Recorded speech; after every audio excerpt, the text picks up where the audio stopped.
तो गुजरात चुनाव में एक प्रयोग ओवैसी कर रहे हैं, एक प्रयोग के बीजेपी पर आरोप लगे हैं। बीजेपी ने अपनी कमजोर सीटों पर कैसा चुनावी गेम प्लान तैयार किया, इसकी एक झलक दिखती है अहमदाबाद की बापू नगर सीट पर। आप देखिए एबीपी न्यूज संवाददाता अभिषेक उपाध्याय की यह एक्सक्लूसिव रिपोर्ट।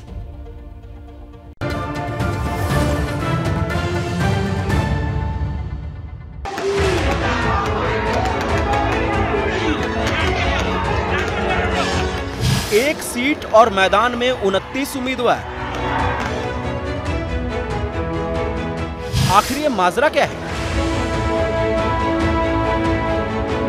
इस सवाल का जवाब अहमदाबाद की बापू नगर विधानसभा सीट पर मिलता है। यही वो सीट है जहां 1, 2, 9, 10 नहीं बल्कि 29 उम्मीदवार चुनावी मैदान में हैं।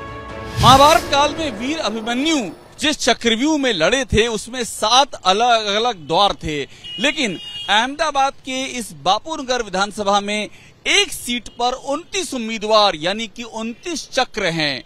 और इसे यूं समझिए कि इनमें से कई चक्र ऐसे हैं जो एक साथ मिलकर काम करते हैं और किसी तीसरे के खिलाफ काम करते हैं, और इसीलिए कहा जा रहा है कि ये आपस की मिली भगत इस चुनाव का पूरा गेम ही चेंज कर सकती है।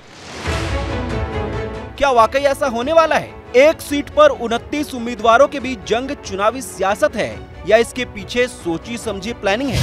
बापूनगर सीट अहमदाबाद में आती है। 1990 में इस सीट पर बीजेपी का कब्जा था। 2017 में कांग्रेस ने ये सीट बीजेपी से छीन ली। इस बार बीजेपी इस सीट को फिर से अपने पाले में करना चाहती है। माना जा रहा है कि इस सीट पर मैदान में उतरे 29 उम्मीदवार बीजेपी के लिए गेम चेंजर साबित हो सकते हैं। कांग्रेस इसे बीजेपी की चुनावी साजिश बता रही है। यहाँ जितने भी इंडिपेंडेंट लोग खड़े रहे हैं उसके पीछे पूरा भारतीय जनता पार्टी का षड्यंत्र है। किस तरह से वोटों का विभाजन किया जाए और उस विभाजन की जो नीति से बीजेपी लाभ ले सके। ये खुद तो मेरे से सीधी टक्कर तो ले ही नहीं सकती, उनमें क्षमता ही नहीं है, शक्ति नहीं है। इस सीट पर असदुद्दीन ओवैसी की पार्टी ने भी उम्मीदवार उतारा था, लेकिन AIMIM कैंडिडेट शाहनवाज पठान ने अपना नाम वापस लेकर कांग्रेस को सपोर्ट करने का फैसला किया। वजह क्या थी, ये उन्हीं से सुनिए। 11 मुस्लिम अपक्ष, तो सीधा इसका फायदा भाजपा को मिल रहा था और मैं नहीं चाहता था कि हमारा इस वोटों का विभाजन हो। 29 यहाँ से उम्मीदवार खड़े हो गए हैं, मेरे ख्याल से सबसे अधिक यहीं से हैं। इसकी क्या वजह है? जो समाज कांग्रेस को वोट देता है उस समाज के लोगों को अपक्ष खड़ा करो, उनके वोटों का विभाजन करो और भाजपा को जिताओ। हालांकि कांग्रेस और ओवैसी की पार्टी की बातों से बीजेपी इत्तेफाक नहीं रखती है। चक्रव्यूह भगवान श्री राम का रचा हुआ है क्या? भगवान राम ही रचयिता है इस संसार का। भगवान राम ने ही सब कुछ बनाया है संसार की। यहाँ लोगों की इच्छा रही होगी, जिसकी इच्छा है वो इलेक्शन लड़ सकता है। लोकशाही है, लोकशाही में हम किसी को इलेक्शन रोकने से रोक नहीं सकते हैं। बीजेपी भले ही श्री राम की माया कह रही हो, लेकिन इसके पीछे पूरा चुनावी गुणागणित है। बापूनगर सीट पर पिछले 2 चुनावों के समीकरण समझिए।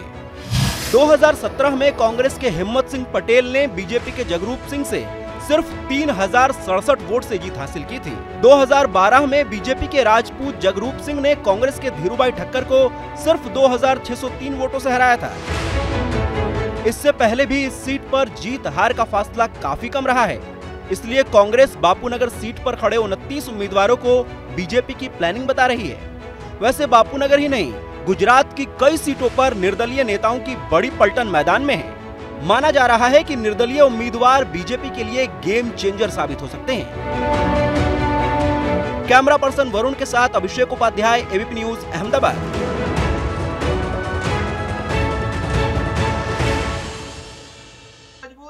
क्या मजबूरी है मेरी, बताइए।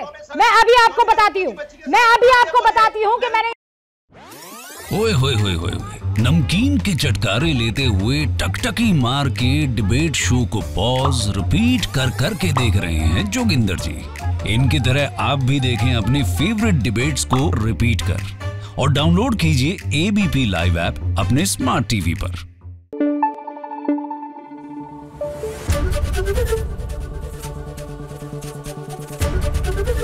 ABP न्यूज आपको रखे आगे।